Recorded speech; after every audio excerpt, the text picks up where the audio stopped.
Hi, my name is Akash Dikshit and I'm going through a difficult period in life. Particularly speaking, my son was taken away from me, and in this channel, I'm going to talk to you about the experience of going through this difficult phase. This experience can primarily be divided into three categories. So the videos would be in three categories. One is the practical point of view. What happens during divorces? What happens to children? Visitation, what happens during visitations. These are practical aspects that I will be talking to you about because I'm in America, so I'll be talking to you in the context of America, how America treats all these things.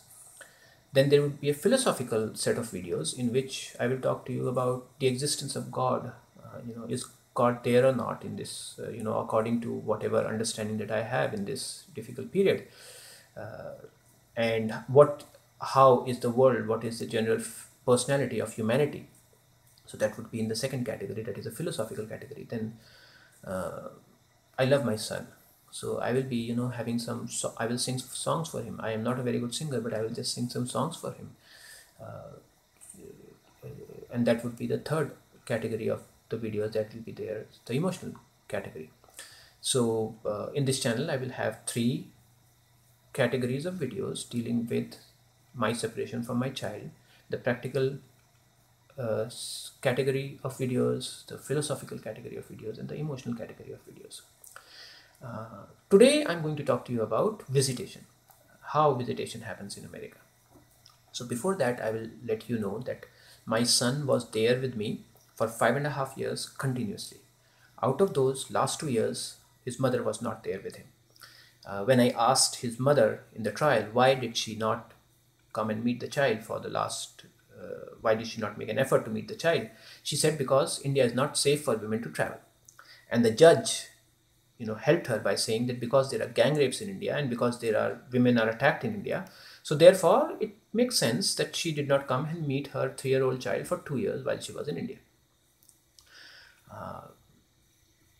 As far as I am concerned, the mother herself has said that I was a better father even than her.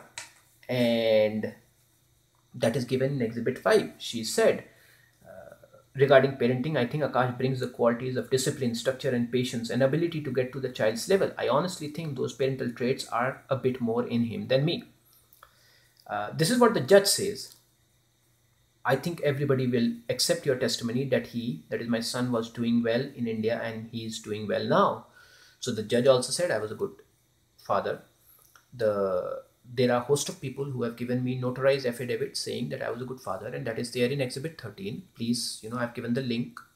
Please feel free to look at those testimonies about what those people said. And even then, he was taken away from me. Suddenly, he was called to the court, 5-year-old child. I was not allowed to meet him and not allowed to. I asked the judge, may I just go and say bye to him? May I explain to him what's going on? The judge said, no, I cannot. So suddenly the child is taken away from the parent that he is living continuously and given to a parent who made no effort to meet him for last 2 years because of gang rapes in India. And I was not even allowed to meet him for the next 3 months. They found one reason or the other not to let him meet me. So after 3 months, the visitation started. And in the first visitation, I saw that he'd become very slender. He was very tired and he was very scared. Obviously, a little child. So I said, Anudvek, this is your papa over here, and I said, we will do some, breathing exercises. And we used to do breathing exercises and we used to do meditation. So I said, Anudvek, let's do meditation. So we did some meditation. So because he was very tired, so he fell asleep and the time got over. So the monitor, she said, wake him up. I said, I cannot wake him up. He's just sleeping. If you want, I will go to the other room and you can have the mother come and pick the child up. And or you can take the child, just carry him and give him to the mother. She said, wake him up. And she started shouting at me. I said, it's not good for him. So she called the police on me. And the police woman and these two women were now shouting at me to wake him up. And I was just, hugging him tightly so that they don't wake him up by their, loud voices. So eventually they snatched him from me and took him away. And then two women came and they shouted, "You need to comply," and said, "You need to comply with whatever we are saying." So I asked them, "If you ask me to hit the child, should I hit the child?" So they said, "We will never ask you anything like that." So I said, "Well, waking a child, according to my parental philosophy, waking a tired child is similar." They said, "We don't care about your parental philosophy. We don't care about your religious philosophy. You just need to do whatever we are saying." So this is how the first meeting ended. Then there were a couple of, a few more meetings, and then, in one of the meetings, Anudev was playing with me, and we were having a good time. And the monitor said 3 more minutes. So he said, "Papa, no, I want to be there with you for 1 more hour." I said, "No, beta, we will, meet next week again, and we'll play more, and we'll have a good time next week." I said, "Papa, okay, 1 more minute." So I asked the monitor, "Can we have 1 more minute?" And she said, "No, you better start wearing your shoes now." So I was, little child, you're treating a little child like this. Why? So this, the way I would work with Anudveg, or we all should work with children, is that they say, supposing my son wanted a lot of MMMs, I would say, "No, I will not give you that many, but I'll give you this many, and you will do this." So like kind of negotiate with them. He was asking just for 1 minute, and you don't give him that 1 minute is very, very callous, I think. Well, that was another visitation, and then in the last visitation during the Father's Day, the monitor came and shouted at me even before the visitation could start, "Mr. Dixit, you are here way too early. We are able to see you far away sitting over there." So I said, "I didn't know that I cannot sit far away, and I just came 10 minutes early because I don't want to miss even on a single minute to meet my child." She said, "Well, it is written in the parental guide that you cannot be, sitting far away looking at the visitation place." I said, "Where is it written?" So she gave me a sheet of paper on which it was written that the parent needs to arrive uh, at the visitation place on time. So I said, "I don't think so. It is written that the parent cannot sit far away from the visitation place." So she asked me, "Do you want the visitation to happen or not?" I told her, "I obviously want the visitation to happen. Why would a father not want to meet his child, for on the Father's Day? But I just don't see the connection in what you're saying, and me sitting far away." So, well, I mean, eventually the visit did happen, thankfully. So I was kind of blackmailed to be able to see my own child. I was blackmailed, and you know to do things. I was made a father by God. It was not anybody else's benevolence on me that made me a father.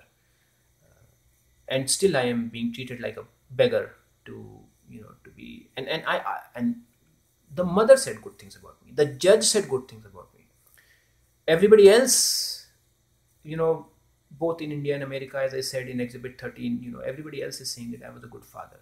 The child obviously loves me a lot, and even then I'm treated like this. So this is what happens in visitations. So in conclusion, I will say that I'll be having more videos. These videos would be talking about three aspects of my separation with my son. That is the practical aspects, such as visitation; the philosophical aspect, that is the existence or not existence of God; and emotional aspect. And in this, I will be singing songs for my son. So this is what I would do in this channel. In the end, I would just request you, please, please, please don't break your families. If you have desires, fulfill them before the birth of the child. Leave the husband if you want to, you know before you become pregnant. Anytime, take all his money, take whatever you want to. And for that matter, even men, do whatever you want to, just do it before the birth of the child. Children go through immense torture. The world doesn't care about a child whose parent doesn't care about the child. So even if one of the parent doesn't care about the child, they treat him like, don't let them 1 more minute. So, you know, just keep your families together, love your children on my behalf, kiss them once more, uh, and just be happy as a family together as much as possible. Okay, so thank you very much. I'll have more videos about the practical, philosophical, and emotional aspects of my son not being there with me. Please subscribe to this channel if you are interested. Please like or dislike this video and write comments, and I will try my best to answer to all the questions. I've given some links below with more details about this experience. So please feel free to go through those links as well. Thank you very much. Bye.